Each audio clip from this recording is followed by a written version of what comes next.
এর পেছনে গীতার অনেক অবদান আছে। ও আমাকে খুব যত্ন করেছে, সিস্টারদের পাশে দাঁড়িয়ে আমাকে খাইয়েও দিয়েছে মম। জানো মম, আমি হাঁটতে পারছিলাম না, আমাকে জোর করে ও হাঁটা প্র্যাকটিস করিয়েছে। আমি এখন হাঁটতে পারছি মম, আমি হাঁটতে পারছি, আমি চলতে পারছি মম। ছোটবেলায় তুমি আর ড্যাডি আমাকে হাঁটা শিখিয়েছিলে মম। আজ অনেক দিন পর অন্য একজন হাঁটা শেখালো মম, সেই গীতা মম।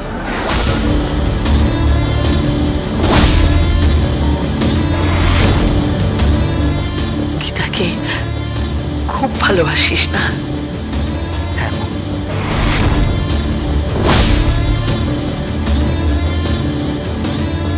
একটা অনুরোধ করবো? কি বল? মম প্লিজ, গীতাকে বাড়িতে ফিরিয়ে আনো।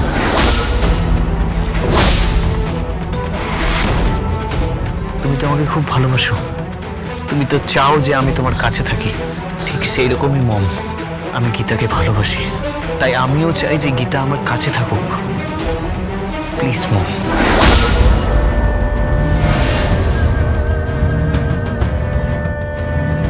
আমরা তো তাই বলছি, তাই না? আমরাও তাই বলছি, খুব বড় করে সেলিব্রেট হবে। হ্যাঁ, বড় করে সেলিব্রেশন হবে, বুঝতে পেরেছিস? তোর বিয়েটা খুব বড় করে আমরা সেলিব্রেট করবো। হ্যাঁ রে, ডেস্টিনেশন ম্যারেজ, তো ডেস্টিনেশন ম্যারেজ হবে, স্বস্তিক ডেস্টিনেশন ম্যারেজ। আমরা এখান থেকে অনেক দূরে একটা বিরাট হোটেল বুক করব। সেখানে হইচই হবে, আনন্দ হবে, নাচ গান হবে, আর তারপরে সেখানে তোর বিয়ে হবে। সত্যি মম? ড্যাড, মম যা বলছে সত্যি বলছে? মায়েরা কি মিথ্যে কথা বলে?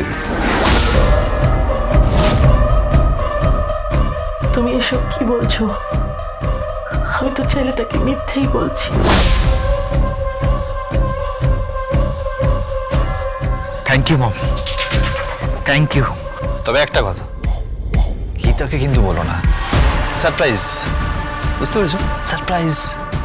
প্রথমে এখান থেকে তোমাকে আমরা নিয়ে যাব, তুমি সুন্দর করে জায়গাটা তদারকি করবে, তারপর সুন্দর করে সাজাবে, প্রচুর গেস্ট আসবে, সবার জন্য আলাদা আলাদা গাড়ি পাঠানো হবে, পার্টি হবে, সেলিব্রেশন হবে।